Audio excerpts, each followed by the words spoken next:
GTV में मुजाहिर वली आपको खुशामदीद करता है।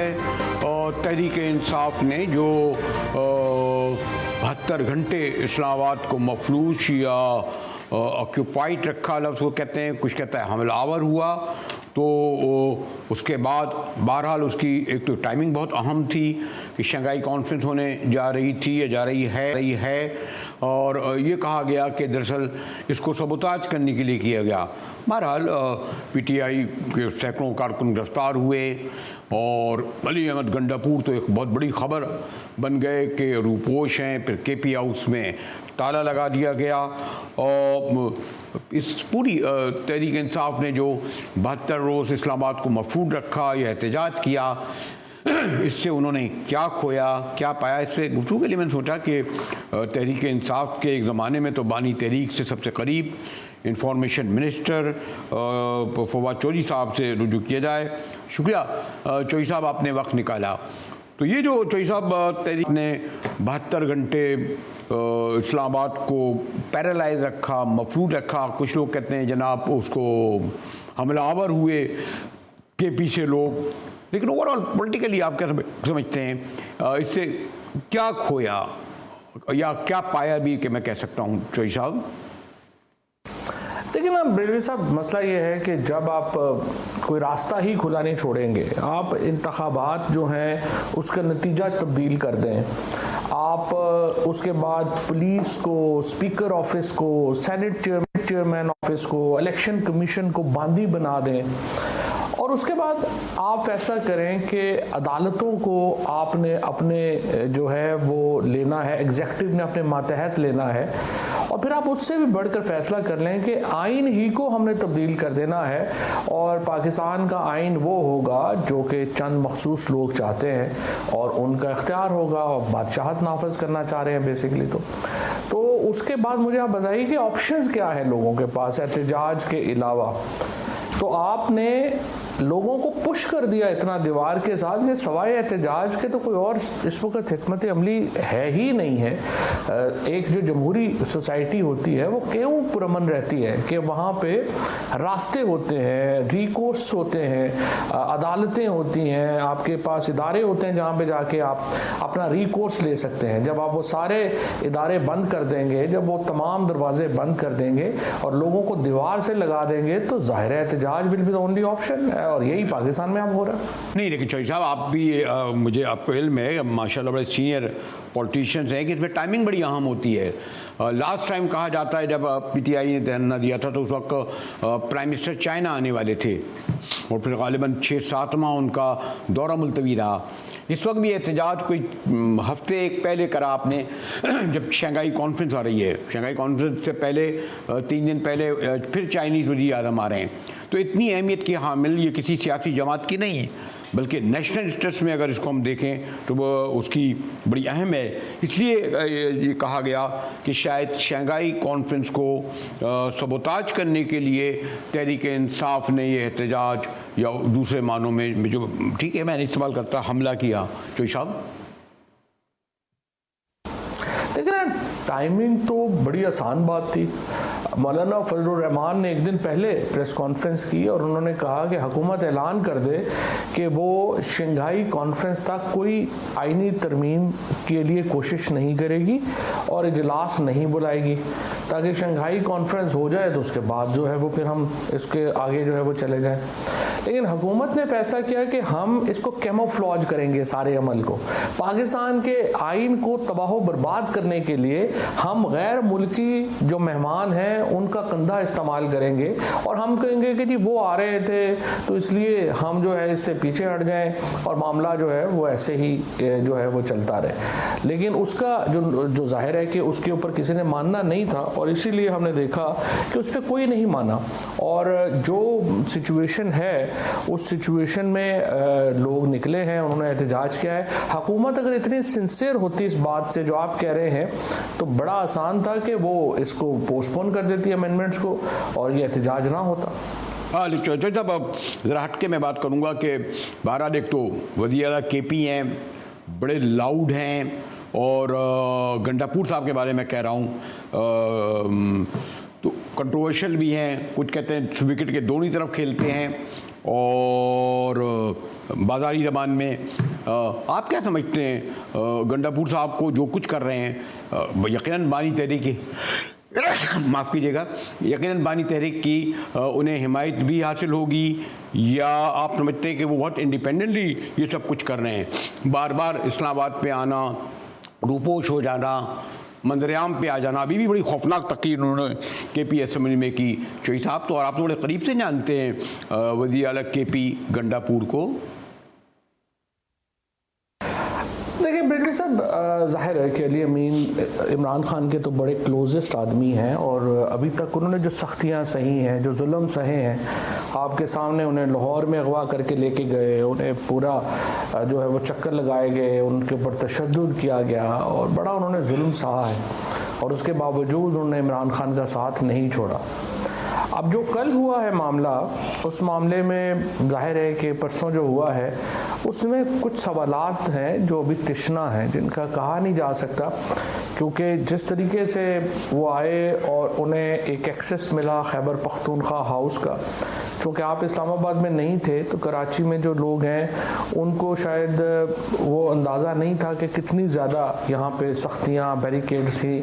यहाँ पे पूरा जो रेड जोन जिसको हम कहते हैं और जिसमें ये सारी अहम इमारतें हैं, उसको बाकायदा सड़क नीचे जो है उसको तोड़ के उसमें जो है वो लगा दिए गए थे, बैरियर्स लगा दिए गए थे, और फिर वहाँ कंटेनर्स खड़े कर दिए गए थे। कंटेनर्स को आपस में जो है वो वेल्ड कर दिया गया था। सो बड़ा मुमकिन ही नहीं था कि वहाँ पे कोई आदमी इस तरह से अंदर चला जाता, लेकिन अली अमीन गंडापुर साहब जो हैं उनको खैबर पख्तूनख्वा हाउस में वो पहुँचे और फिर वहाँ से चले भी गए। तो जाहिर है कि इसकी जो स्टोरी है वो अभी उसका मैं समझता हूँ कि अभी आधी कहानी हमारे सामने आई है, आधी कहानी अभी सामने आना बाकी है, और उसके बाद के जो इक़दामात हैं वो भी बड़े मिस्टीरियस हैं। सो वी डोंट नो, अभी हमें पता चल जाए, और जब इमरान खान का मौक़िफ़ जब तक सामने नहीं आता, जाहिर है कि ये मिस्ट्री बरकरार रहेगी। चलिए, जब एक बहरहाल इस वक्त आप एक समहाउ बाहर के आदमी हैं, वरना एक ज़माने में तो सब आप सबसे करीब तरीन होते थे, इंफॉर्मेशन मिनिस्टर होते थे। पार्टी क़यादत में इख्तलाफात की बड़ी ख़बरें आ रही हैं, ग्रुपिंग की ख़बरें आ रही हैं, असद कैसर, उमर अय्यूब, वैसे गौहर, और मैं डिटेल में ज़्यादा नहीं जाऊँगा, लेकिन वैसे मुझे वैसे इल्म है और आपको भी इल्म है कि हमारे यहाँ तो वन मैन पार्टी होती है, जरदारी, शरीफ, खान साहब, तो लेकिन फिर भी बहरहाल इस वक्त जबकि वो कैदी नंबर 805 हैं, 705 हैं, उनके अंदर होते हुए सीरियस इख्तलाफात हैं, संजीदगी से इसे लिया जाए, या आप समझते हैं कि ये मीडिया का एक हल्का, एक ख़ास हिकमत अमली के तहत PTI में तकसीम बताता है, और ख़ुद सॉरी टू से कुछ और भी अवामिल और अनासिर जो पसे पर्दा रहते हैं वो भी कोशिश करते हैं कि PTI को इस तरह दिखाया जाए? सीधे से इख्तिलाफ हों भी तो क्या फ़र्क पड़ता है? आपने जिस तरह खुद ही कहा, पार्टी तो इमरान खान है, बाकी सारे ये जो लोग अभी आए हैं ज़्यादातर ये तो देखिए सीरियस पॉलिटिशियंस भी नहीं हैं, तो इनका आना जाना को इतना वैक्यूम क्या इससे फ़र्क पड़ेगा? कोई रहेगा नहीं रहेगा, मतलब ज़्यादातर लोग इनमें से तो सीरियस कॉन्स्टिट्यूंसी पॉलिटिक्स उन्होंने ज़िंदगी में की ही नहीं है, और 90% जिस वक्त जो लीडरशिप है वो तो फिलर्स हैं, क्योंकि जो मेन लीडरशिप थी उन लोगों को, हम लोगों को तो, सारे लोगों को तो वैसे ही इस्टेब्लिशमेंट ने, और इस्टेब्लिशमेंट एक्चुअली चाहती ही नहीं है कि पाकिस्तान में सियासी जमातें बने। पाकिस्तान की इस्टेब्लिशमेंट हमेशा खुश रहती है एक ही शख्स हो पार्टीज़ में, तो इसलिए इस्टेब्लिशमेंट ने हिस्टोरिकली पाकिस्तान में सियासी जमातें नहीं बनने दी, और उसका ज़ाहिर है बड़ा नुकसान भी हुआ है पाकिस्तान को, जमहूरियत को, क्योंकि जमहूरियत तो एक उस इंस्टीट्यूशन का नाम है जो पॉलिटिकल पार्टी के इर्द गिर्द घूमती है, जो स्पेशली पार्लियामेंट्री डेमोक्रेसी है, तो वो तो इस्टेब्लिशमेंट ने पार्टीज़ तो नहीं बनने दी, तो इसलिए यहाँ पे ये वैक्यूम PTI में है नहीं है। सो जब इमरान खान जो कहेंगे, अब तो चूँकि काडर भी ख़त्म हो गया, तो it's like people Imran Khan, आपने पिंडी का प्रोटेस्ट देखा, कोई लीडर उसमें नहीं था। आपने इस्लामाबाद का प्रोटेस्ट देखा, कोई लीडर उसमें नहीं था। और सारे जो कारकुन हैं वो खुद ही अब लीडर हैं। और आई थिंक ये जो भी लीडरशिप है इसके आने जाने का कोई फ़र्क नहीं पड़ता।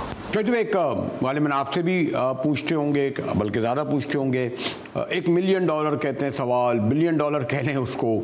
मैं तो जहाँ जाता हूँ, चाहे वो बंस रोड पे कढ़ाई खा रहा हूँ, किसी अच्छे होटल में चाय पी रहा हूँ, दोस्त रिश्तेदार अहबाब बैंक, हर जगह एक सवाल होता है कि जी बानी तहरीक इंसाफ कैदी नंबर 805 का क्या मुस्तकबिल है। अभी चकजई साहब 804 805 कोई फ़र्क नहीं पड़ता वैसे, लेकिन ये कि मैं बताऊं कि चकजई साहब कहते हैं कि उनका भुट्टो जैसा हशर कहीं ना हो। आपका क्या ख्याल है, क्या मुस्तकबिल है बानी तहरीक इंसाफ का और ख़ुद तहरीक इंसाफ का? चौधरी साहब देखें जी, इस्टेब्लिशमेंट ने बड़ा ज़ोर लगा लिया, 2 साल पूरी कोशिश कर ली है। इमरान खान का एक दफ़ा उन्हें इक़्तिदार में आने से तो देखे कोई नहीं रोक सकता। उन्होंने मुल्क का वज़ीर-ए-आज़म तो बनना ही बनना है। पाकिस्तान सलामत रहे इंशाअल्लाह, और रहेगा इंशाअल्लाह। और इसका जो वाबस्ता इमरान खान, असल में देखिए इतनी बड़ी अवामी हमायत आज तक किसी को मिली नहीं है, और इतनी बड़ी अवामी हमायत को डिफीट करना मुमकिन नहीं है। इसलिए मुझे कोई शुबा नहीं है कि इमरान खान पाकिस्तान में दोबारा जो है वो इक़्तिदार में तो लाजमन पहुंचेंगे, और वो उसमें देर हो सकती है, 6 महीने और रख लेंगे आप। पाकिस्तान को तो देखिए ना, पॉलिटिकल स्टेबिलिटी मिल ही नहीं सकती जब तक इस्टेब्लिशमेंट इमरान खान के सियासी वजूद को तस्लीम नहीं करती। और ये हम नहीं मानते कि इमरान खान पाकिस्तान में जो अवाम के इक़्तिदार आला का, मुक़्तदर आला होने का जो इस्तिआरा है वो इमरान खान है, तो वो उनके बगैर कैसे पाकिस्तान में स्टेबिलिटी आ सकती है। इसलिए इमरान खान को तो लाजमी तौर के ऊपर इस्टेब्लिशमेंट को तस्लीम करना पड़ेगा। शुक्रिया फवाद चौधरी साहब से गुफ्तगू करके। बहरहाल तहरीक इंसाफ के इस वक्त अंदर जो कुछ हो रहा है या मुस्तकबिल के हवाले से, खुद बानी तहरीक के हवाले से गुफ्तगू हुई, उससे थोड़ा सा हमें समझने में आसानी हुई, गाइडलाइन मिलती है। क्योंकि मैंने कहा ना कि बानी तहरीक इंसाफ से बहुत करीब चौधरी साहब रहे हैं। ज़रा मीशत की तरफ चलते हैं। बड़ा जश्न मनाया जा रहा है जनाब, $3.2 अरब के गैर मुल्की कर्ज़ों के वादे हो चुके हैं, आए नहीं है, वादे हो चुके हैं। IMF ने भी दे दिया है, कहते हैं मीशत के लिए बेहतर दिन आ रहे हैं। ज़्यादा तफसील से गुफ्तगू करूँगा ब्रेक के बाद एक इकॉनमिस्ट, मुमताज़ इकॉनमिस्ट से। हमारे साथ रहिएगा।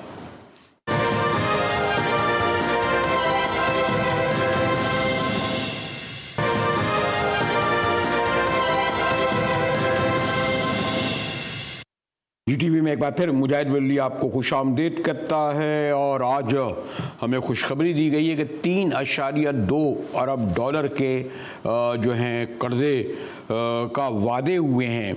IMF पे भी बड़ा जो माहिदा हुआ है उस पर जश्न मनाया जा रहा है। कर्ज़े पे, वो जो ज़बान में कहते हैं कर्ज़े पे कर्ज़े, कर्ज़े पे कर्ज़े, कर्ज़े पे कर्ज़े।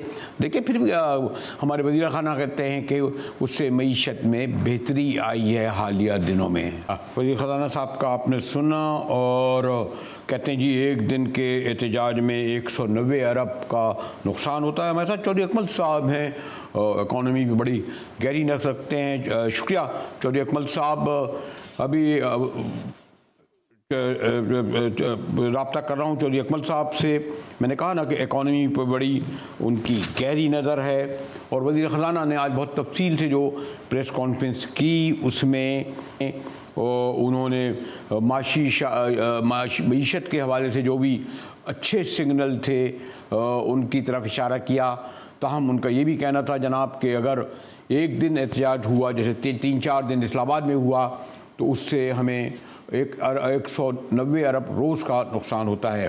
सॉरी, तुझे मालूम है कि इंटरनेट न सिर्फ सुस्त है बल्कि बाद वक्त अब इसकी जो मुश्किलात है इस पर अलग प्रोग्राम किया जा सकता है। लेकिन चौधरी अकमल साहब शुक्रिया, आपको मैंने रहमत दी।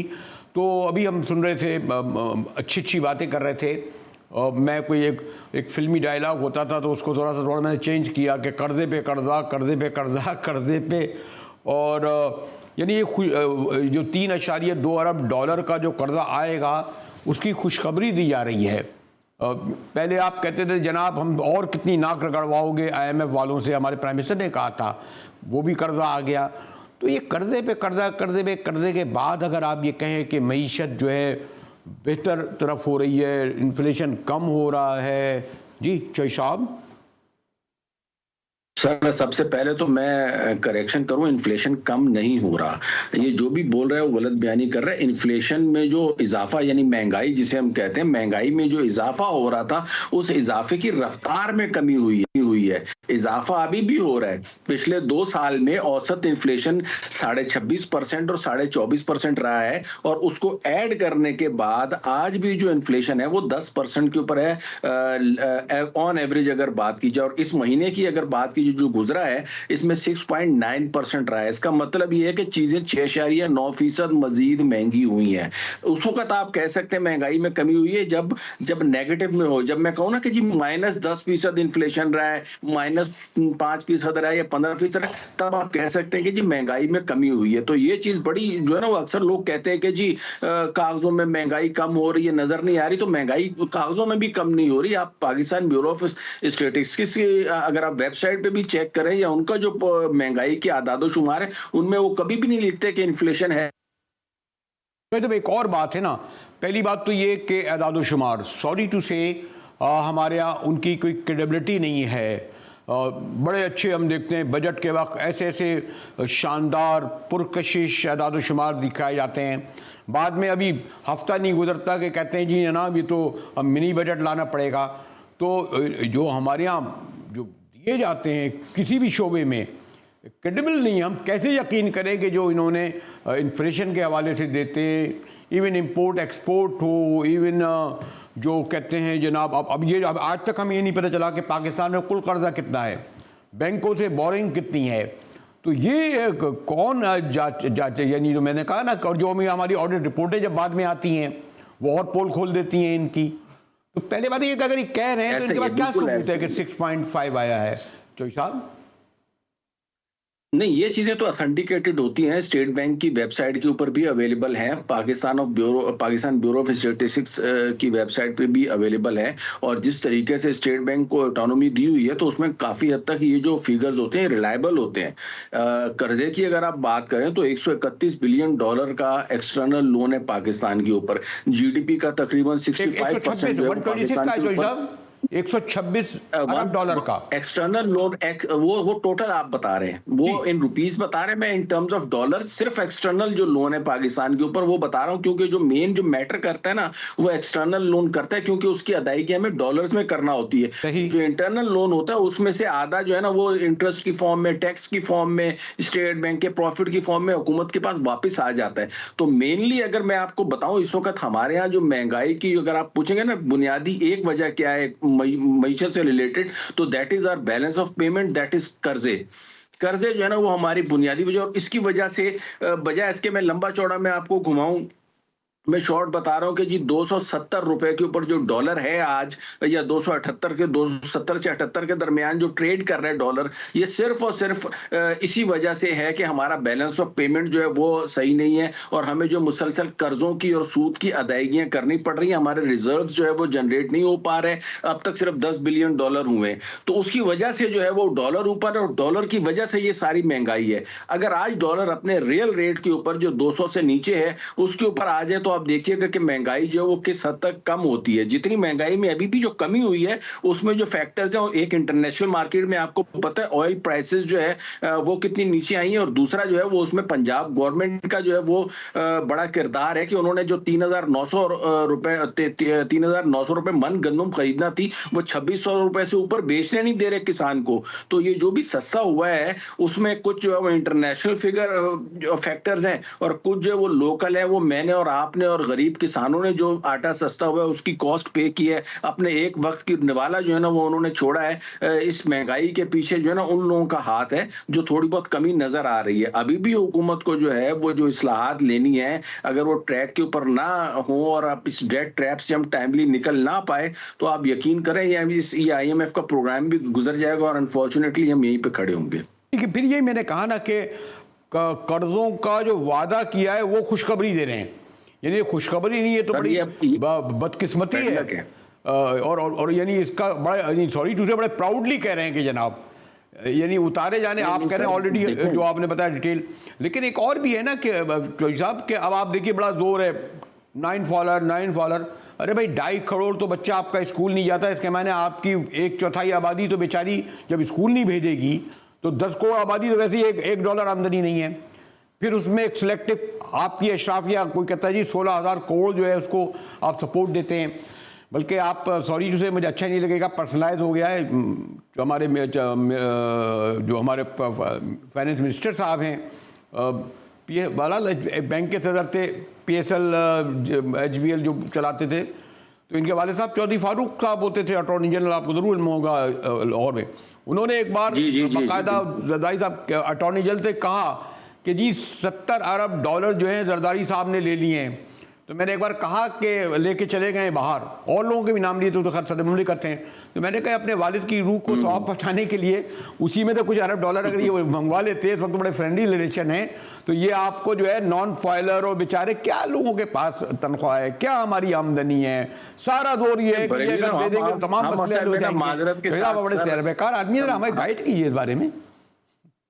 देखें हम जो है ना वो हमारी इकोनॉमी अनफॉर्चुनेटली हमें इस जगह पे ले आई है कि आज जो है हम कर्जे मांगने को फख्र समझते हैं कि जी हम जो है वो हमें इतने का कर्जा मिल गया। ये तो आने वाले असल में अनफॉर्चुनेटली हमने कभी लॉन्ग टर्म पॉलिसी बनाई ही नहीं है। 2014-15 में आपको याद होगा जब बिजली का बहरान था और 24-24 घंटे की भी लोड शेडिंग कई इलाकों में हुआ करती थी, तो हम और आप यही सोचते थे कि जी हुकूमत किसी न किसी तरीके से बिजली ले आए। अब वो बिजली जिस तरीके से लाए हैं IPPs की फॉर्म में 2000 अरब रुपए जो सालाना का टीका जो आवाम को लग रहा है, तो वो उसकी फॉर्म में तो मतलब उस वक्त किसी ने ये सोचा ही नहीं कि जी हम ये किस तरह के मुआहदे कर रहे हैं। ये साहिवाल वाला कोल पावर प्लांट लगाया वो बंद पड़ा हुआ है, नूरियाबाद वाला बंद पड़ा हुआ है, कई सारे IPPs के पावर प्रोजेक्ट्स बंद पड़े हुए, पेमेंट हम कर रहे हैं।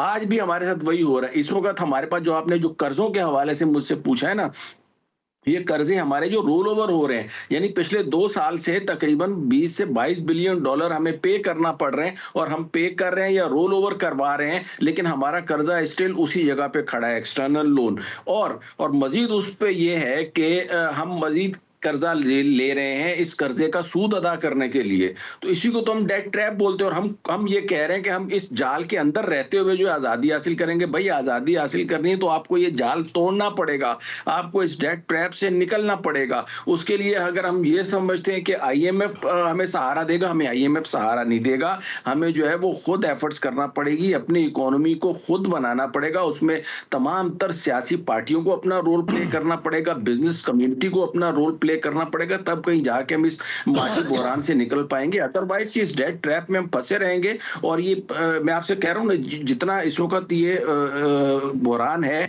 इससे अगर सिर्फ और सिर्फ डेट टू GDP रेशो की मैं आपको बताऊं तो दैट इज 65% जो हमारा लोन है इस वक्त।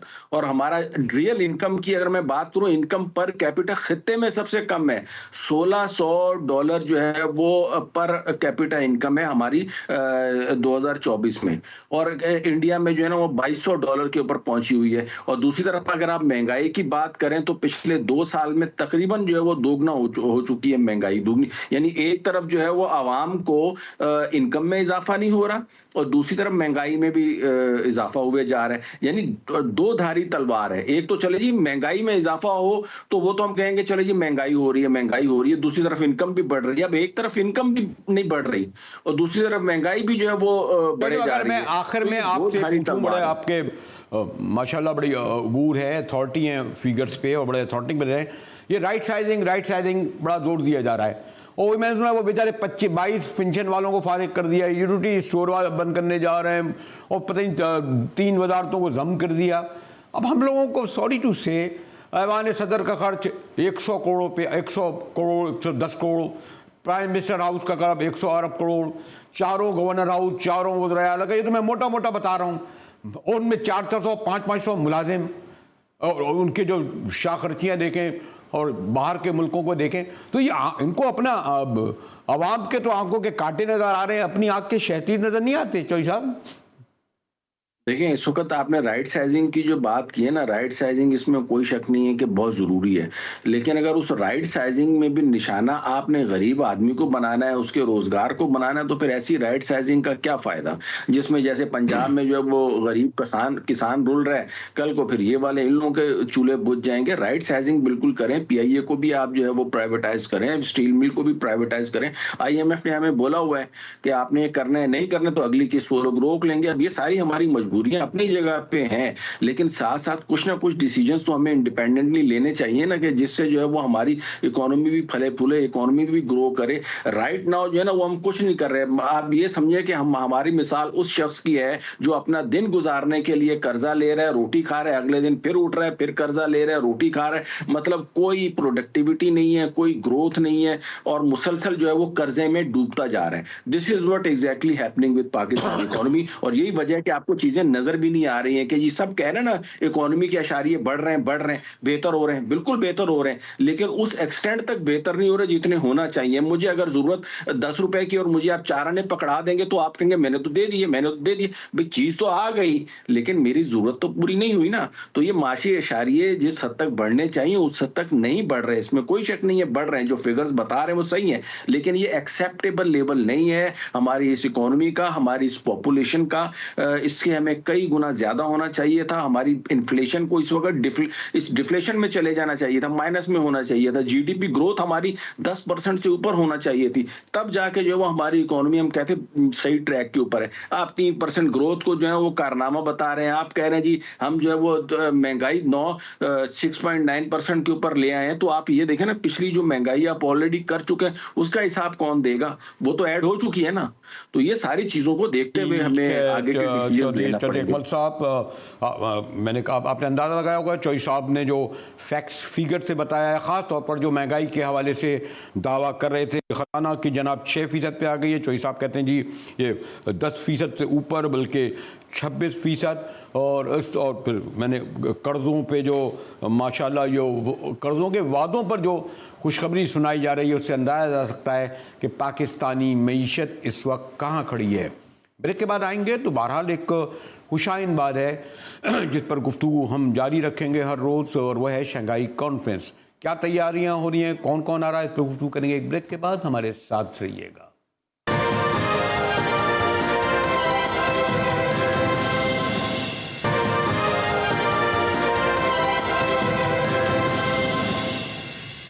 टीवी में एक बार फिर मुजाहिद वली आपको खुशामदीद कहता है। बहरहाल अगर कौमी नुक्ते से देखा जाए, पाकिस्तानियत बनकर सोचा जाए, तो शंघाई कॉन्फ्रेंस इसलिए अहमियत के हामिल है कि 10 ममालिक के में से 8 के सरबराहान आ रहे हैं, फिर वज़ीर ख़ारिजा इंडिया के आ रहे हैं।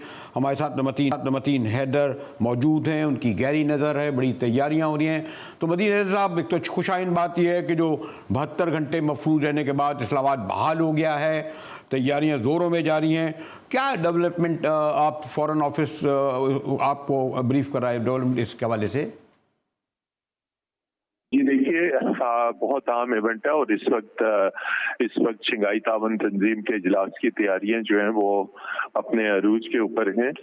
और इस हवाले से ऑलमोस्ट रोजाना की बुनियाद पर दफ्तर खारजा में तैयारियों का जायजा लेने के लिए इजलास किए जा रहे हैं। इसका मकसद ये है कि ताकि शंघाई तावन तंजीम का इजलास स्मूथली हो, इसमें किसी किस्म का प्रॉब्लम ना हो, और सरबराहाने हुकूमत इस इजलास में शिरकत कर रहे हैं, जो पाकिस्तान की अहम सफारती कामयाबी है। और पड़ोसी मुल्क भारत से एक और जरा ये मुझे बताइए कि चाइनीज वज़ीर आज़म क्यों 4 दिन पहले आ रहे हैं? फिर बायलैटरल कोई बड़े मुआहदे होने जा रहे हैं जो चीनी वज़ीर आज़म की आमद वो भी अहमियत की हामिल है? चीन के वज़ीर आज़म जो है वो खासतौर पर 5 से 3 रोज कबल तशरीफ ला रहे हैं, और उसका मकसद पाकिस्तान के साथ दो तरफा बातचीत करना है। और ये भी इंतहाई अहम है कि चीन के वज़ीर आज़म खास तौर पर शंघाई तावन तंजीम के सरबराही इजलास से 3 रोज कबल पाकिस्तान तशरीफ ला रहे हैं। और अगर मैं मतीन ये कहूँ कि वक्त कम है कि चीन के वज़ीर आज़म के खुशाइन है, लेकिन इंडियन फॉरेन मिनिस्टर की आमद ने भी इसकी अहमियत को इजाफा कर दिया है। तो मुझे इत्तफाक हुआ था शंघाई तावन कॉन्फ्रेंस में गोवा जाने का, तो क्या इंडिया के भी जर्नलिस्ट और दीगर दुनिया से दीगर ममालिक के सहाफ़ी हो रही है उनकी आमद? जी बिल्कुल। देखिए, जहाँ तक भारतीय वजीर खारजा का ताल्लुक है, वो भारतीय वजीर आज़म नरेंद्र मोदी की शंघाई ताउन तंजीम के हेड्स ऑफ गवर्नमेंट इजलास में उनकी नुमाइंदगी करेंगे। और दफ्तर खारजा ने बताया कि अभी तक किसी किस्म की दो तरफा मुलाकात भारतीय वजीर खारजा और पाकिस्तानी क़यादत के दरमियान तय नहीं है। नहीं, उनके मीडिया के हवाले से कह रहा था मैं मतीन, मीडिया आ रहा है, इंडियन मीडिया, मुलाकात हो सकती है। इंडियन मीडिया आ रहा है।